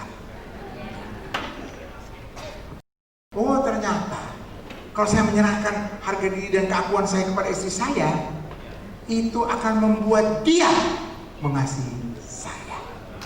Seperti Yesus saat dia menyerahkan dirinya, keilahiannya bagi kita, maka kita semua di ruangan ini mengasihi. Bukan hanya Yesus yang menyampaikan firman, Musa menyampaikan firman, Daud menyampaikan firman, semua nabi Yesaya menyampaikan firman. Adakah engkau mengasihi mereka? Ada? Yesaya, aku mengasihi engkau. Elia, aku sungguh mengasihi engkau. Ada yang begitu? Yesus mengatakan, Yesus, sungguh aku mengasihi. Kenapa? Karena dia sudah menyerahkan yang paling berharga keilahiannya tersebut, sehingga kita semua di sini yang menerima itu mengasihi dia. Jadi para suami, kalau kau serahkan yang terbaik pada dalam dirimu kepada istrimu, engkau akan mendapatkan kasih istrimu otomatis itu. Sebagaimana Yesus waktu menyerahkannya itu kepada kita, kepada jemaatnya, dia akhirnya mendapatkan kasih Kristus. Paham? Paham tidak? Suami-suami jadi gak semangat nih. Ya gimana semangat Pak, istrinya di atas. Kalau dikasih harga diri keakuan itu gimana bisa semangat? Sebab itu, kalau saudara ingin caranya mengaruniakan keakuan kepada istri, hati-hati ya. Iblis selalu menyatakan, jangan. Engkau kan imam, engkau kan pemimpin. Iya benar, hak itu masih ada. Hak itu masih ada padamu. Tetapi keakuanmu itu, maumu sendiri itu yang diserahkan. Bukan imamnya yang diserahkan. Gak bisa itu.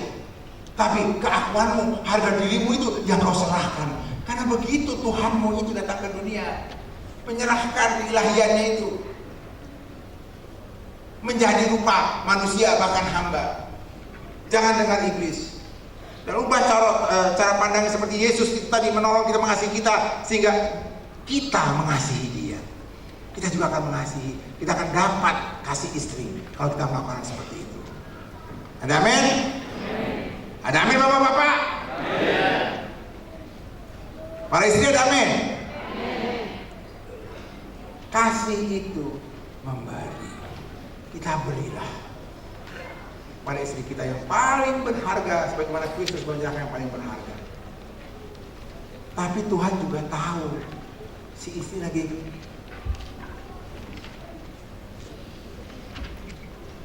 suaminya di bawah, istrinya di atas. Karena kan keakuan suami udah dikasih dia, harga dirinya udah dikasih ke saya. Jadi si istri dan suaminya begini. Tuhan juga tahu si istri akan begitu. Tuhan tahu. Makanya Tuhan berfirman selanjutnya. Apa firman-Nya? Hai istri. Apa katanya? Baca istri-istri. 1, 2, 3 baca istri-istri. Dan katakan itu. Baca 1, 2, 3. Hai istri.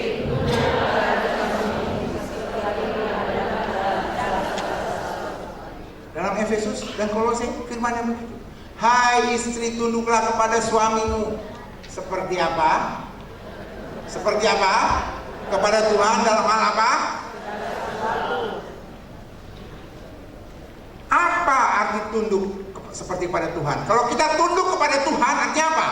Kita mau mendengar, mau menuruti, setia lakukan perintah Tuhan. Itu namanya tunduk sama Tuhan. Kita tunduk sama Tuhan berarti kita akan diam di dalam firman-Nya. Kita akan pegang firman dan kita tidak akan pernah berontak melawan firman Tuhan. Artinya, kalau Tuhan katakan tunduk kepada suami seperti kepada Tuhan, kualitasnya harus seperti ini. Jadi suami istri pun harusnya adalah dengar, turut, setia lakukan apa yang suami memerintahkan. Jangan berontak, itu namanya tunduk. Sekarang kalau istri itu tunduk sama suami, tadi suaminya di mana tadi? Suaminya di mana tadi? Di bawah. Sekarang istrinya tunduk. Di mana istrinya? Oh di atas. Sekarang suami tadi kan suruh menyerahkan, dia di bawah kan? Nah sekarang Tuhan katakan apa sih? Istri harus. Nah kalau dia tunduk pada suaminya yang di bawah, di mana istrinya? Di mana? Di bawah. Sama-sama di bawah. Artinya apa? Dua-duanya di bawah, dua-duanya merendahkan diri, disitulah Tuhan Yesus ditinggikan. Di situ Tuhan ditinggikan. Kalau suami sampai bisa merendahkan diri seperti itu, dan istrinya pun tunduk seperti itu, disitulah Tuhan bercokol ada. Itu sebabnya banyak keluarga-keluarga kok nggak ada Tuhan Yesus di situ, karena si suami masih belum bisa menyerahkan keakuannya. Harga dirinya lebih tinggi. Tuhan tidak hadir di tempat dengan orang-orang meninggikan diri. Tuhan sudah katakan, cara takut akan Tuhan adalah merendahkan dirinya di hadapan Tuhan. Artinya, kalau kau meninggikan diri karena engkau merasa imam, sehingga seenaknya aku terus, Tuhan tidak hadir di situ. Tapi sebaliknya, istri yang juga nggak mau tunduk, melawan terus sama suami, Tuhan juga ada di situ. So Tuhan katakan, dua-duanya kamu serahkan itu pada istrimu sehingga engkau berdua ada di bawah. Istri harus tunduk pada suamimu, kau juga ada di bawah. Dikala engkau berdua merendahkan seperti itu, aku datang di rumah tangga. Paham? Paham tidak? Gak paham juga? Udah ngantuk apa ya? Saya aja belum ngantuk nih. Tapi ada istri nanya begini ke saya, Pak, tapi bagaimana saya bisa tunduk pada suami? Mau suami saya itu bejat, tidak taat akan firman. Masa saya tunduk sama dia? Tuhan juga tahu akan ngomel begitu para istri. Makanya Tuhan sudah keluarkan surat dalam 1 Petrus 3 ayat 1 sampai 2 yang tadi kita bahas di awal. Yaitu apa? Baca istri-istri 1, 2, 3. Demikian juga kamu istri-istri, tunduklah pada suamimu, baik mereka yang tidak taat kepada firman, dan juga tanpa taat buat istrinya, sehingga mereka melihat bagaimana murni dan salehnya hidup Kristus. Artinya, engkau tetap harus tunduk. Kalau suamimu yang bejat tadi ingin diubahkan oleh Tuhan, syarat pertama tetap tunduk. Jangan banyak bicara, diam saja, tapi tetap berlaku saleh dan murni. Tuhan akan ubahkan suamimu. Persis seperti tentara TNI tadi, Tuhan ubahkan itu. Persis seperti saya yang gak pernah beribadah pada Tuhan, istri saya tidak pernah ngomong, tetap tunduk sama saya, Tuhan ubahkan.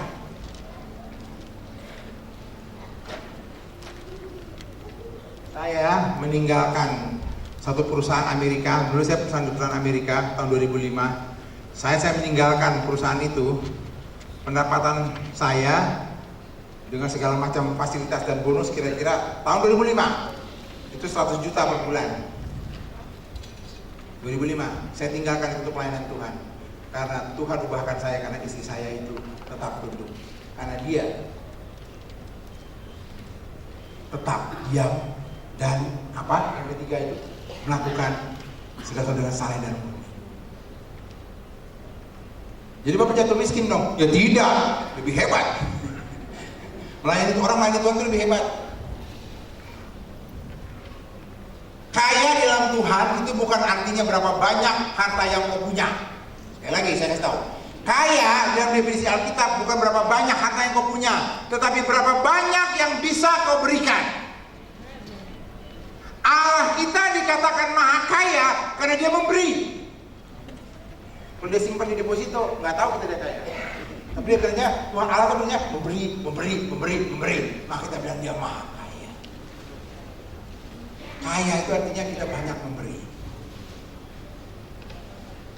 Engkau kaya akan senyum. Apa artinya kaya senyum? Apa artinya kaya senyum? Sering memberi, senyum. Kamu kaya senyum tapi nggak pernah senyum, bukan kaya senyum itu ya, senyumnya saya simpan di rumah, ya rumah kaya. Jadi para istri tetap harus tunduk, kalau ingin suamimu diubahkan. Yang kedua, firman Tuhan katakan begini dalam ayat yang sama, Hai suami, kasihlah istrimu sebagaimana Kristus telah mengasihi jemaat dan telah menyerahkan dirinya baginya, bagi jemaat. Jadi Tuhan sudah menyerahkan dirinya bagi jemaat. Yesus menyerahkan dirinya bagi jemaat karena ia sangat mengasihi jemaatnya, sangat mementingkan jemaatnya. Begitu berharganya jemaatnya itu sehingga dia bayar dengan lunas. Makanya dia menyerahkan dirinya karena fokusnya jemaatnya itu sangat penting dan sungguh sangat dikasihi. Jadi kalau Tuhan katakan, hai suami, engkau harus mengasihi istrimu seperti Yesus mengasihi jemaat dan telah menyerahkan diri bagi jemaat. Ada para suami, engkau juga haruslah bisa menyerahkan dirimu pada istrimu karena engkau sungguh mengasihi istrimu dan mementingkan istrimu. Dan sungguh begitu berharganya istrimu sehingga harus kau bela. Jangan terbalik. Ada penagih utang datang ke rumah. Mama, tungguin dong. Kok istrinya sudah menghadapi penagih utang? Kau membela istri. Begitulah Yesus mengasihi kita. Dia yang membela kita. Begitu firman Tuhan katakan.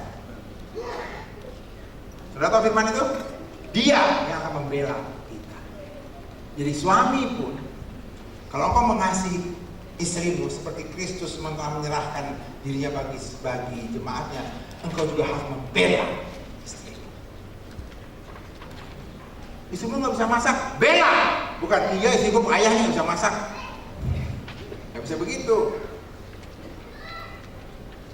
Yesus menyerahkan dirinya bukan karena kita teriak-teriak Tuhan Yesus datang ke dunia, tidak ada satu manusia yang teriak, Tuhan Yesus datang, enggak. Dia yang berinisiatif datang.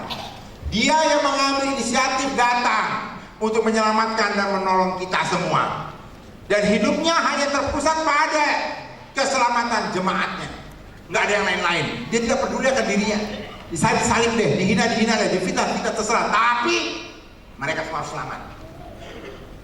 Itu artinya Yesus menyerahkan dirinya bagi jemaat. Sebab itu kalau Tuhan katakan suami juga mengasihi seperti Yesus menyerahkan dirinya bagi jemaatnya, kita pun para suami harus Anda yang mengambil inisiatif untuk menolong istrimu. Dan hidupmu terpusat pada istrimu, bukan lagi pada pekerjaan, hobi, enggak, istri. Engkau harus rawat penolongmu itu, istri. Kalau Yesus menyerahkan dirinya bagi jemaat. Ini Yesus datang menyerahkan dirinya kepada jemaat, kepada kita. Sekarang Yesus miliknya siapa? Milik siapa? Ingat, Yesus itu dianalogikan sama dengan suami ya. Ya, suami. Yesus menyerahkan dirinya kepada jemaat, artinya Yesus miliknya. Firman Tuhan itu ditulis di dalam Efesus. Tapi firman Tuhan katakan di dalam 1 Korintus, suami adalah miliknya. Karena firmannya begini, demikian pula suami tidak berkuasa tubuhnya sendiri, tapi istrinya. Jadi kalau Yesus katakan aku menyerahkan diriku bagi jemaat, artinya aku sudah milik jemaat. Suami pada saat menyerahkan dirinya pada istrinya, dia sudah milik istrinya. Makanya Tuhan katakan, engkau tidak berkuasa lagi pada suami atas tubuhmu, tapi istrimu. Jangan saudara seenaknya, ya, sini ada Pak John Kecem nih. Dia punya kumis, tapi sudah mulai beruban. Hanya kelihatan tua kan? Maka dia minta tolong, dia minta istrinya, "Mah, aku cukur ya, supaya kelihatan awet muda." Ibunya bilang apa? "Enggak." Sampai sekarang. Karena istrinya bilang jangan. Karena dia miliknya istri. Jadi kalau kita menyerahkan diri, kalau Yesus menyerahkan dirinya bagi jemaat, sehingga Yesus menjadi milik jemaat, suami pun saat menyerahkan diri pada istrinya, dia sudah menjadi milik istrinya. Bukan yang lain-lain. Bukan kantor, bukan hobi, bukan teman, bukan satuan, tapi istri. Sebaliknya yang kedua, para istri baca ini. 1, 2, 3. Suami adalah kepala istri, sama dan Kristus adalah kepala jemaat. Dia adalah penyelamat dan pemberi. Selesai sampai situ. Karena suamilah kepala istri. Kalau tadi istri bilang, awas Pak ya, kubusukkan kau. Masih ingat firman tadi itu? Sekarang sini dibilang apa? Suami itu siapa? Kepala. Hai para istri, kalau ada orang lewat di sini kakinya buntu, nggak apa-apa. Tangannya buntu, nggak apa-apa. Kalau kepalanya nggak ada, dia jalan. Siapa yang lewat? Hantu. Nah, sekarang para suami katakan pada istrimu, tanpa aku engkau hantu.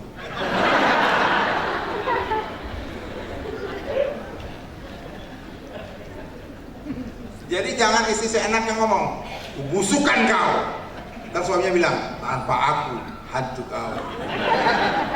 Jangan firman dimainkan kayak begitu ya. Jadi tapi saya kasih contoh saja ilustrasi. Para istri tanpa suami yang adalah kepala, kau ada apa-apanya. Karena kepala itulah yang menyelamatkan tubuh. Dia kepala.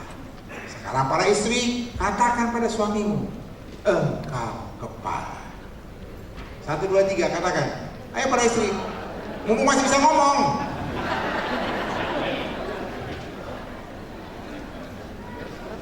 Yesus itu kepala jemaat.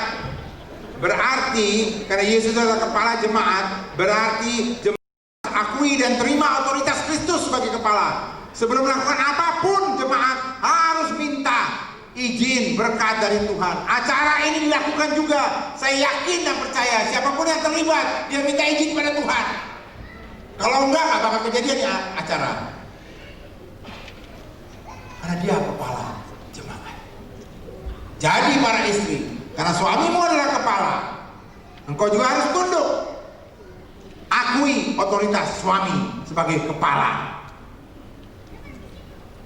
Engkau juga sebelum melakukan apapun juga minta izin berkat campur tangan suamimu di dalam apapun yang ingin kau lakukan. Jangan jalan sembarangan sendiri. Dan ikuti apa suamimu bilang. Ini kepala dia kan, tempatnya siapa?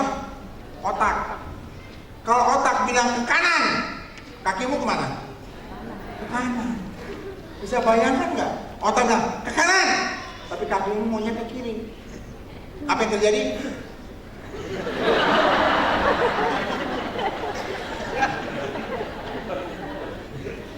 Otak bilang maju, kaki bilang mundur. Udah kemana-mana di situ terus. Turut dong, mundur, kanan. Karena otaknya yang bilang, kepala yang bilang. Paham para istri? Ingat ya, kalau suamimu nggak datang sekarang, dia dimanapun dia berada, dia kepala. Ikuti ketaatanmu itu. Ini bukan masalah kumis, masalah alis, dicabut, masalah dipotong, masalah matang dari perempuan, bukan masalah itu, tapi masalah ketaatan. Jadi para istri ingat, akui terima otoritas suamimu. Dan Yesus adalah kepala jemaat. Sekarang jemaat miliknya siapa? Miliknya siapa? Kristus. Sebelum sampai sana saudara baca ini. Yesus kepala jemaat berarti jemaat harus taat kepada keputusannya sebagai kepala, dan hidup jemaat hanya terpusat pada pimpinannya itu Yesus. Kalau Yesus kepala jemaat, maka kita di jemaatnya harus terpusat segala sesuatu kepada Yesus, hanya kepada Yesus, buatnya kepada Yesus, hanya kepada Yesus, bukan kepada siapa-siapa.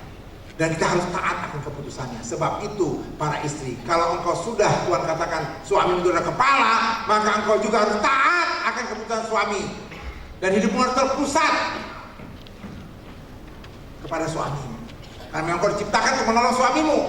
Jadi kau harus terpusat pada suamimu, Terakhir, Yesus adalah kepala jemaat. Berarti jemaat miliknya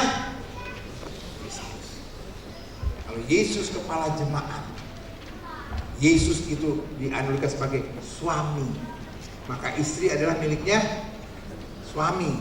Karena katakan jemaat miliknya Kristus kan. Jadi istri itu adalah miliknya suami. Seperti yang 1 Korintus tadi di depan. Hai para istri, engkau tidak berkuasa lagi atas tubuhmu sendiri, tapi suamimu. Jadi engkau sudah menjadi miliknya Kristus. Kalau tadi Yesus itu miliknya jemaat, suami miliknya istri, sekarang dibilang jemaat miliknya Kristus. Maka istri adalah miliknya suami. Jangan bingung ya. Yang ketiga, demikian juga suami harus mengasihi istrinya sama seperti tubuhnya sendiri. Jadi kalau engkau mengasihi istrimu, sama seperti kau mengasihi tubuhmu. Kalau engkau mandi satu hari 2 kali, iya mandiin istrimu 2 kali.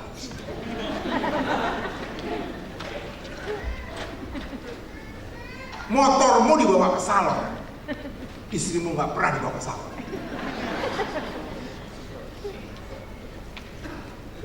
Lucu kan? Mau kemana Pak? Ke salon. Setiap minggu itu motor dibawa ke salon. Bensinnya kurang sedikit, kilometer sekian ganti oli. Istrimu juga perlu ganti oli. Perlu ditambah bensinnya. Udah berjalan berapa lama? Uang belanja, oh udah habis nih. Tambahin. Dia perlu juga. Motornya habis bensin saudara isi, masa istri nggak dikasih? Perhatikan baik-baik. Karena istrimu itu, karena Tuhan katakan engkau harus mengasihi istrimu sama seperti engkau mengasihi tubuhmu sendiri. Karena memang engkau itu adalah satu bersama-sama istrimu. Bukan satu. Jadi kalau engkau merawat dirimu, ya engkau merawat istrimu. Demikian juga sebaliknya. Hai para istri, berbuat baiklah pada suamimu apa? Sepanjang umur. Selama engkau hidup, hai para istri, engkau harus berbuat baik kepada suamimu. Begitu Amsal 31 ayat 12 katakan. Karena memang engkau adalah satu. Jadi tidak ada ceritanya yang namanya istri berbuat jahat kepada suami.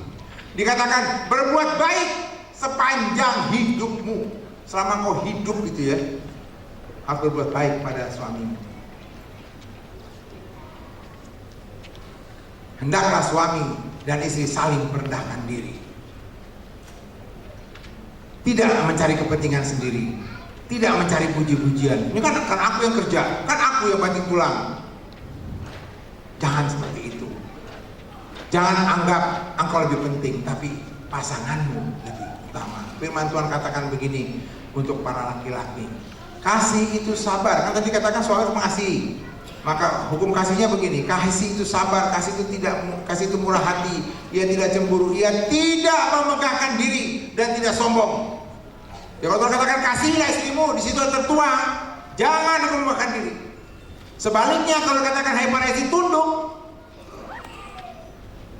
Tuhan kasih contoh dalam 1 Petrus. Mereka tunduk kepada suaminya sama seperti Sarah taat pada Abraham dan menamai dia Tuhan. Jadi si Sarah menganggap Abraham itu Tuhannya, dia merendahkan diri. Jadi di sini dua-duanya merendahkan diri supaya Tuhan ditinggikan di situ.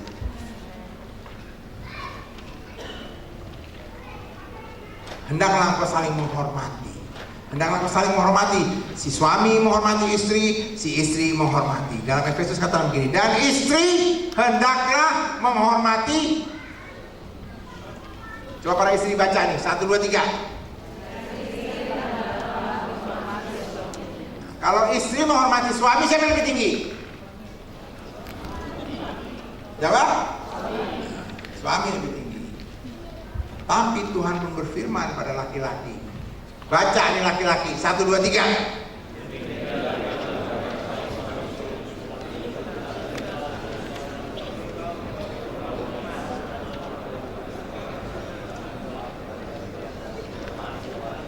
Hormatilah mereka istri-istri.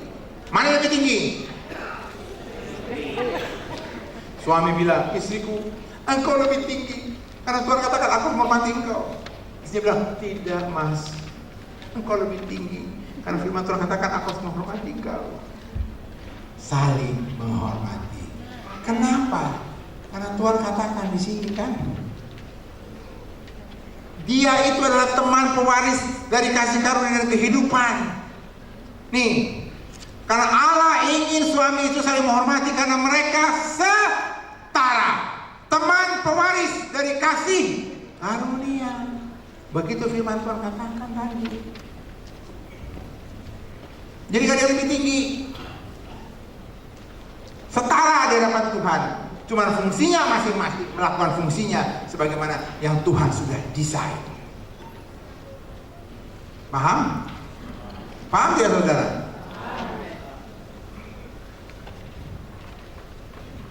Coba laki-laki, suami, baca firman ini keras-keras. 1, 2, 3.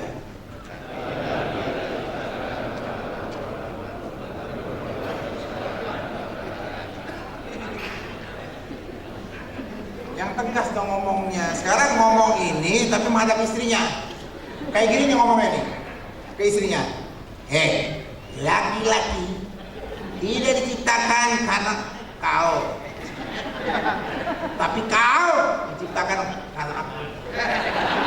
Kan gitu tuh ngomongnya kan. Itu lo ngomong sama istrinya. Aku diciptakan bukan karena kau perempuan, tapi kau perempuan diciptakan karena memang begitu firman Tuhan. Kan perempuan diciptakan sebagai penolong. Sekali lagi para suami, dan perhatikan istri, cara saya ngomong nih. Aku diciptakan bukan karena kau, tapi kau diciptakan karena aku. Paham? Kira-kira bagaimana rasanya para istri? Haleluya, puji Tuhan atau gimana? Sementara suaminya gimana? Tahu rasa. Tadi lu mau buat saya jadi hantu, mau buat saya jadi busuk, engkau menyeramkan. Ternyata kau ini yang bertolak pinggang, kau diciptakan karena aku ya, tahu nggak? Karena aku diciptakan perempuan, tapi aku diciptakan bukan karena kau. Bagaimana rasa ibu-ibu? Haleluya. Haleluya. Haleluya. Suaminya gimana? Suami katakan apa? Firman ini saudara baca. Rasanya bagaimana? Rasanya gimana? Jujur ini, jangan bohong.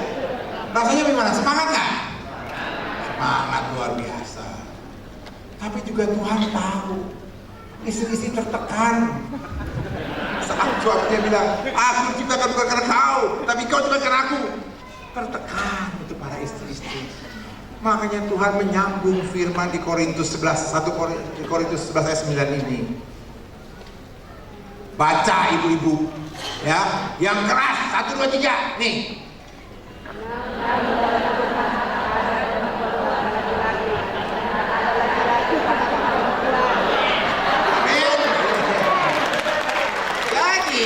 Kalau suami mau bilang, hei perempuan, aku diciptakan bukan karena kau ya, tapi kau diciptakan karena aku. Maka si perempuan menjawab, namun di dalam Tuhan, namun di dalam Tuhan tidak ada perempuan tanpa laki-laki, tidak ada juga laki-laki tanpa perempuan, karena kita sekarang pewaris kasih karunia.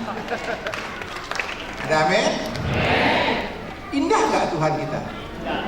Begitu panjang kita dari pagi sampai jam segini. Ternyata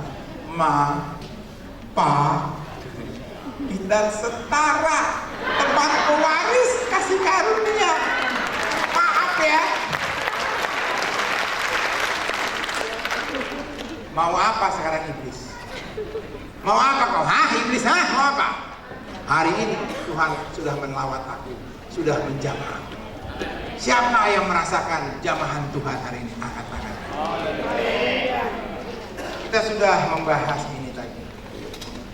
Hidup keluarga dalam kasih karunia, di mana suami dan istri itu beriman, taat dan takut akan Tuhan. Suami sebagai imam dan pemimpin istrinya yang kuat spiritualnya. Dua-duanya memegang janji pernikahannya. Suaminya pria yang benar, istrinya terhormat dan baik. Suaminya yang pendengar yang baik, yang bisa mengenal istrinya. Istrinya adalah penolong yang baik. Dua-duanya saling memuji, dan dua-duanya juga tidak mengucapkan kata yang sia-sia. Suami yang sabar, istri yang lemah lembut. Dua-duanya bisa mengampuni. Dan yang terakhir, suami yang mengasihi istri, istrinya yang betul-betul Siapa yang bisa diberkati di sini? Sekali lagi angkat tangannya. Gak usah malu-malu, Tuhan kok. Tetapi saudara-saudaraku yang dikasihi Tuhan, masih ingat kisah Bartimeus? Ingat kisah Bartimeus yang buta? Dia datang pada Tuhan untuk matanya dicelingkan. Dan Tuhan datang pada Bartimeus. Apa kata kalimat Tuhan pada Bartimeus? Masih ingat saudara? Apa yang kau mau aku perbuat bagimu? Hari ini Tuhan tanya kepadamu, apa suami, apa istri yang kau mau Tuhan perbuat dalam hidup? Pertanyaan itu juga ditanyakan kepada kita semua. Satu contoh lagi dalam firman Tuhan. Saudara tahu kisah ini? Dalam Yohanes 5 ayat 1-18, ada seorang yang sakit selama 38 tahun di Bethesda, kolam Bethesda. Dan Yesus tahu orang itu sakit selama 38 tahun.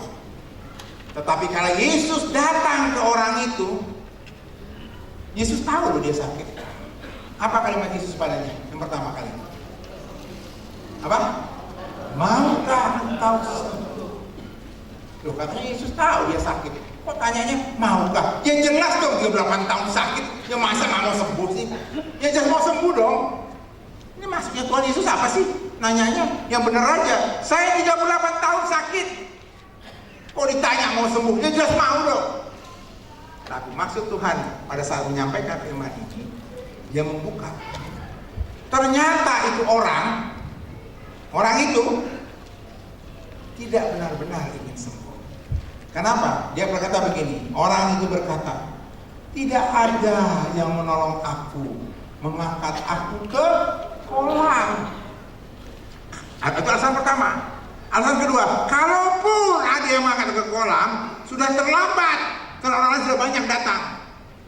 Terus saya mikir, ini orang memang nggak bisa jalan, tapi kan bisa didorong sedikit. Saya ingin tanya, berapa jauh itu dari tempat orang itu duduk ke kolam Bethesda? Kira-kira berapa jauh?